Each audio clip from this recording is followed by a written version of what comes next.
दिल्ली में 2022 नगर निगम चुनाव को लेकर के सरगर्मियां तेज हैं। अगले कुछ महीनों में चुनाव का नोटिफिकेशन होने वाला है और इसको लेकर के सभी राजनीतिक दल के जो कार्यकर्ता हैं, जो सक्रिय लोग हैं, उन्होंने अपनी दावेदारी पेश करनी शुरू कर दी है। हम इसकी पड़ताल कर रहे हैं कि कौन से वार्ड से कौन कौन से ऐसे लोग हैं जो अपनी दावेदारी पेश कर रहे हैं, उसका आधार क्या है और उनकी दावेदारी क्या है। क्या वे अपने कार्यों के आधार पर, पार्टी के नीतियों के आधार पर और अपने समाज सेवा के आधार पर अपनी दावेदारी को पेश कर रहे हैं। इन्हीं लोगों में से एक हैं रोहिणी वार्ड 24 में आम आदमी पार्टी के सक्रिय कार्यकर्ता सतीश गुप्ता जी। इनसे बात करते हैं कि क्या ये इस नगर निगम चुनाव में अपनी दावेदारी पेश कर रहे हैं। अगर पार्टी इन्हें टिकट देती है तो क्या ये इस बार चुनाव में जाएंगे। क्या इस बार आप सीधा सवाल ये है कि क्या आप इस बार चुनाव लड़ने की इच्छा रखते हैं और पार्टी से टिकट की उम्मीद कर रहे हैं। पहले तो मैं दिल्ली मेल को नमस्कार करता हूं और आपके माध्यम से सभी दर्शकों को नववर्ष की, जो आने वाला नववर्ष है उसकी बधाई देता हूं। और जो जाने वाला वर्ष है वो प्रभु की कृपा से जैसा भी गुजरा, लेकिन आने वाला नववर्ष आपके लिए शुभमय हो। और अगर इस दौरान मेरे से कोई किसी के प्रति कोई त्रुटि रह गई हो तो उसके लिए मैं हाथ जोड़ के क्षमा प्रार्थी हूँ। जैसे कि आपने कहा कि कैंडिडेट खड़ा होने की बात, वो पार्टी नेतृत्व तय करती है। हमारी इच्छा जरूर होती है सेवा करने की, चाहे वो टिकट के रूप में हो चाहे वैसे हो। वैसे मैं सेवा इस क्षेत्र में पिछले 20 साल से कर रहा हूं और आम आदमी पार्टी से मैं 2013 से जुड़ा था। जब से मैं निरंतर पार्टी के साथ जुड़ा हुआ हूं और निरंतर पार्टी की सेवा कर रहा हूं। उस वक्त जब आम आदमी पार्टी को कार्यकर्ताओं की ज़रूरत थी, जब हमने आम आदमी पार्टी के साथ जुड़े और यहाँ पर आम आदमी पार्टी को खड़ा किया, निरंतर मैं हरीशबस्ती जी के इलेक्शन के अंदर भी हमने अच्छा काम किया। हमने अच्छा यहाँ पे वोट पाए, किसी कारणवश वो नहीं जीत पाए, लेकिन विधायक महेंद्र गोयल जी जब हमारे पहले 2014 के अंदर चुनाव के लिए इच्छा हुए तो 2015 में जब चुनाव हुए थे तो हमने उनको अच्छे मतों से यहाँ से जिता के भेजा था। और तब से निरंतर मैं विधायक महेंद्र गोयल जी के माध्यम से उनके साथ रहकर इस क्षेत्र में पूर्ण रूप से सक्रिय हूँ और कार्य कर रहा हूँ। वैसे मेरा जो कार्य है वो सब यहाँ की पब्लिक जानती है, चाहे वो अग्रवाल समाज के नाते, चाहे वो सामाजिक के नाते, चाहे वो आरडब्ल्यू के नाते, क्योंकि मैं पिछले 20 साल से यहाँ पे इस क्षेत्र में सेवानिवृत्त हूँ। और क्या नाम है, जितने भी, तो जैसा कि आपने मेरे से पूछा कि मैं पब्लिक के यहाँ कार्य किस तरह कर रहा हूँ, मैं निरंतर मतलब पिछले 20 साल से पब्लिक के हर सुख दुख में उनके साथ में हूँ। चाहे वो हार्ट की बीमारी का है, या पार्कों के समस्या का है, या गली में सफाई का है। जो भी हमारी आम आदमी पार्टी के दिशा निर्देश हमारी तरफ आते हैं कोई कार्य योजना को करके, उस कार्य योजना को मैं जन जन तक पहुंचाने की पूरी कोशिश करता हूं। और जो भी मेरे पास यहाँ पर लाभार्थी या काम लेने आते हैं, चाहे पेंशन का काम हो, चाहे क्या नाम है अस्पताल से कोई सुविधा से लेने का काम हो, क्योंकि मैं अम्बेडकर हॉस्पिटल का सदस्य भी था पिछले 3 साल और अब मैं जिला विकास समिति का मेंबर भी हूँ। तो अगर कोई एसडीएम ऑफिस में कोई काम अड़ जाता है उत्तर दिल्ली के अंदर, तो वो भी मैं उनके कार्य पूरे करता हूँ। और पार्टी ने समय समय पे जो भी, जैसे सीसीटीवी कैमरे था, लाइटें हैं, वाईफाई है और जिम का काम था, वो सारा हमने क्या नाम है क्षेत्र में हर जनता से पूछ के वो सारे काम मैंने करवाए हैं, मेरे द्वारा किए गए हैं। क्योंकि मेरा ये ऑफिस 2015 से शुरू से कार्यरत है आम आदमी पार्टी के लिए और उसके अंदर मैं पार्टी की सेवा कर रहा हूँ और पब्लिक की भी सेवा कर रहा हूँ। ठीक है, अब आपको क्या लगता है कि जिस तरीके से भारतीय जनता पार्टी लाड़ी में चुनाव जीती है, आपको क्या लग रहा है कि इस बार जो आप लोगों के व्यक्तिगत काम है, पार्टी के द्वारा जो दिल्ली सरकार के द्वारा जो काम किया गया है, उसको लेकर के लोग कितने आम आदमी पार्टी से जुड़ने के लिए उत्साहित हैं? क्या इस बार एमसीडी बदलाव की ओर जा रही है?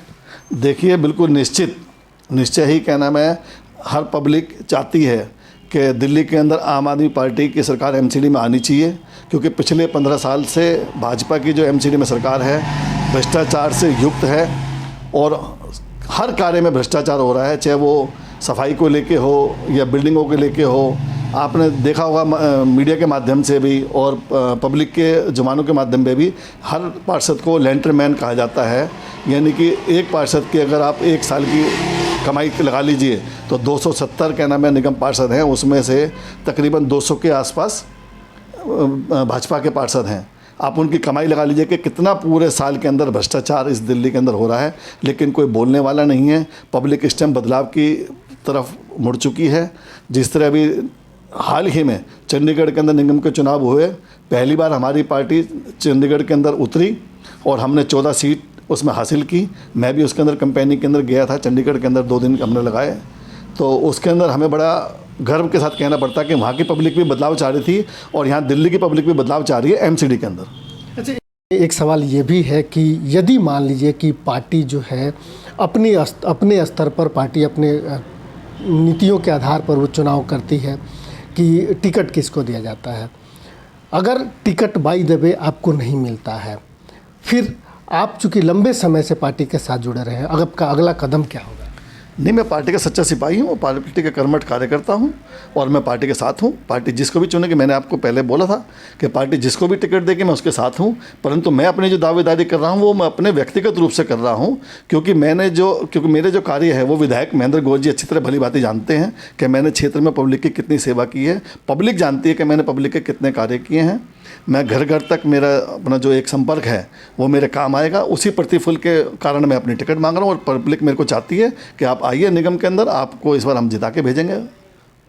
अच्छा भैया, कि अब आपके पूरे वार्ड में यदि आप चुनाव में जाते हैं, पार्टी टिकट देती है और चुनाव जीत करके भी आते हैं, वार्ड में कि ऐसी कौन कौन सी जो समस्याएं हैं, ऐसे कौन कौन से विषय हैं जिसको लेकर के आपके दिमाग में अभी से एक जहन है कि आप अगर निगम पार्षद बनते हैं तो वार्ड की ये रूपरेखा होगी और वार्ड में ये बदलाव किया जाएगा?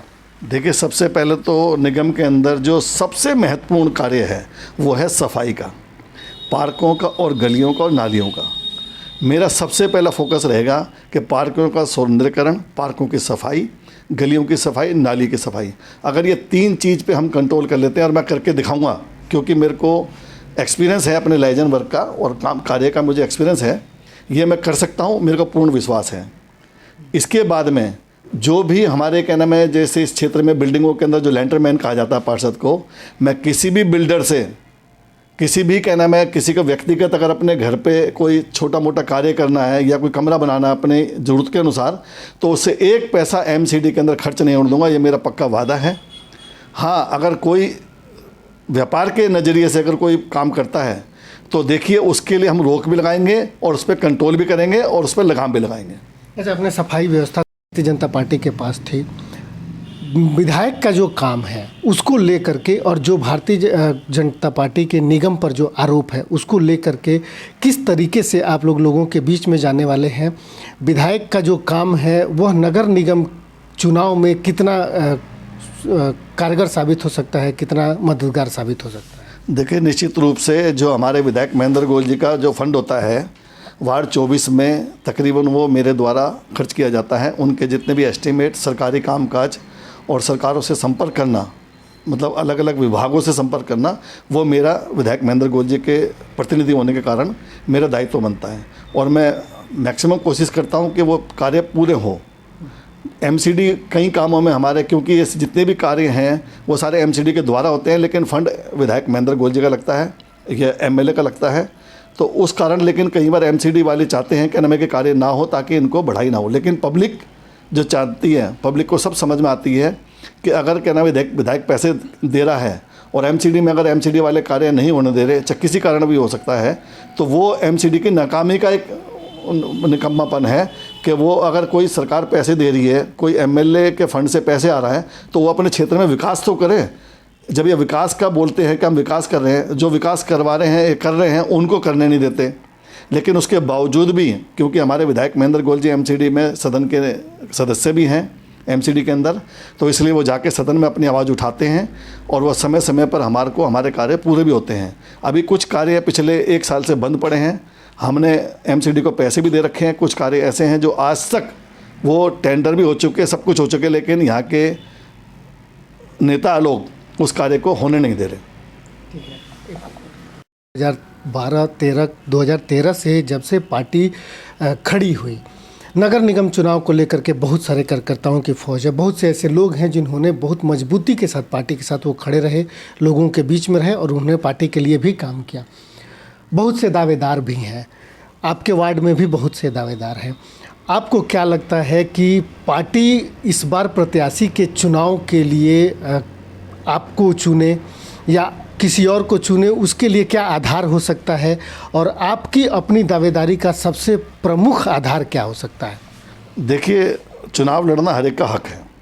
जो कार्यकर्ता कार्य करेगा इस क्षेत्र में, चुनाव लड़ना उसका हक है, लेकिन ये पार्टी को देखना है कि कौन कार्यकर्ता कितना सक्रिय है और कौन कार्यकर्ता शुरू से पार्टी से जुड़ा हुआ है। जब 2013 में पार्टी को ज़रूरत थी, हम उस टाइम पार्टी के साथ कार्यकर्ता थे, सच्चे सिपाही थे, कर्मठ सिपाही थे, और हमने उस टाइम पार्टी को खड़ा करने के अंदर जो सबसे ज़्यादा महत्वपूर्ण भूमिका निभाई है। मैं ये नहीं कहना चाहता कि नए इस पार्टी में नहीं आने चाहिए, नए आने चाहिए, उनको स्वागत है और उससे हमारे को बल मिलता है, परंतु पार्टी जिसको भी टिकट देगी हम उसके साथ हैं।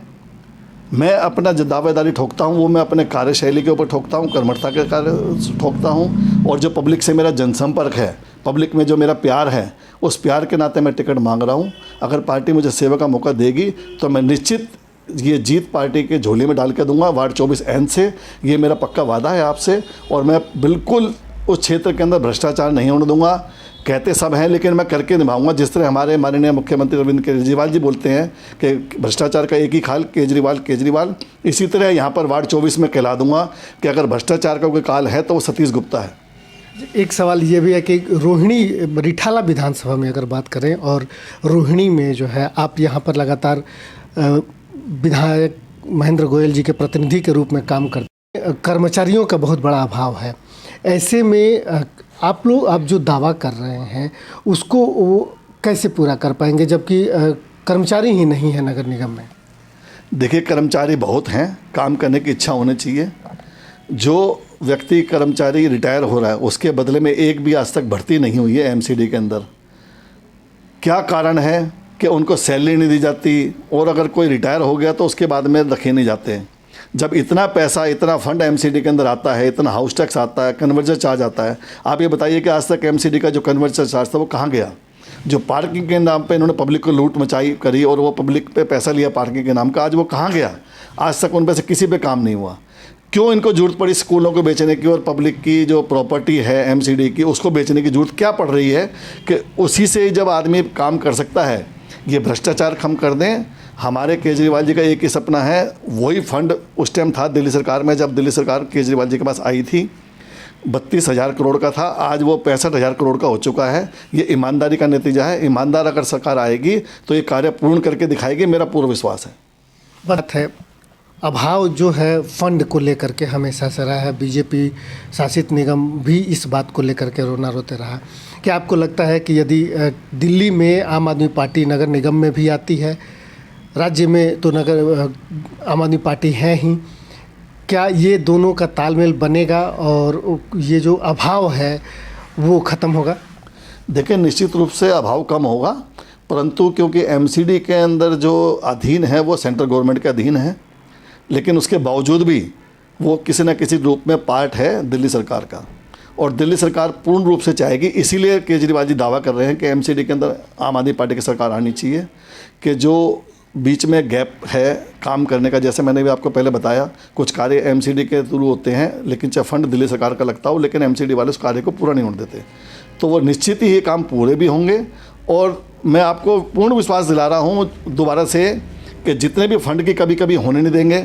हमारे केजरीवाल जी के अंदर वो कला है, बैठ के उसको कहने में वो अपने पार्षदों के साथ बैठ के एक उसका रास्ता निकालेंगे कि इस क्षेत्र में कैसे फंड को बढ़ाया जाए और उस फंड का उपयोग किया जाए। ठीक है, बहुत। तो ये थे सतीश गुप्ता, जो रोहिणी वार्ड 24 से आम आदमी पार्टी की ओर से अपने प्रत्याशी के पद पर प्रमुख दावेदारी पेश कर रहे थे। दावेदारी का आधार ये है कि शुरुआत से ही ये पार्टी से जुड़े रहे, पार्टी के कार्यों में अहम भागीदारी निभाते रहे, साथ ही पार्टी के द्वारा जो भी दिशा निर्देश दिए गए संगठन को मजबूत करने के लिए हो, या फिर दिल्ली सरकार के द्वारा कराए गए जो योजनाएं हैं उनको फलीभूत कराने के लिए, उसके जो वास्तविक लाभ लेने वाले जो लोग थे उन तक उस योजनाओं के बारे में बताने का आधार रहा हो, या फिर समाज में इनकी जो व्यक्तिगत राय रही, व्यक्तिगत जो इनकी भागीदारी रही लोगों की सेवा में, जन सेवा में, उसको लेकर के ये अपनी दावेदारी को पेश कर रहे हैं। अब देखना है कि पार्टी की शुरुआत से ही जुड़े हुए सतीश गुप्ता को क्या पार्टी इस बार नगर निगम में टिकट देती है या फिर इन्हें कुछ और इनाम देती है।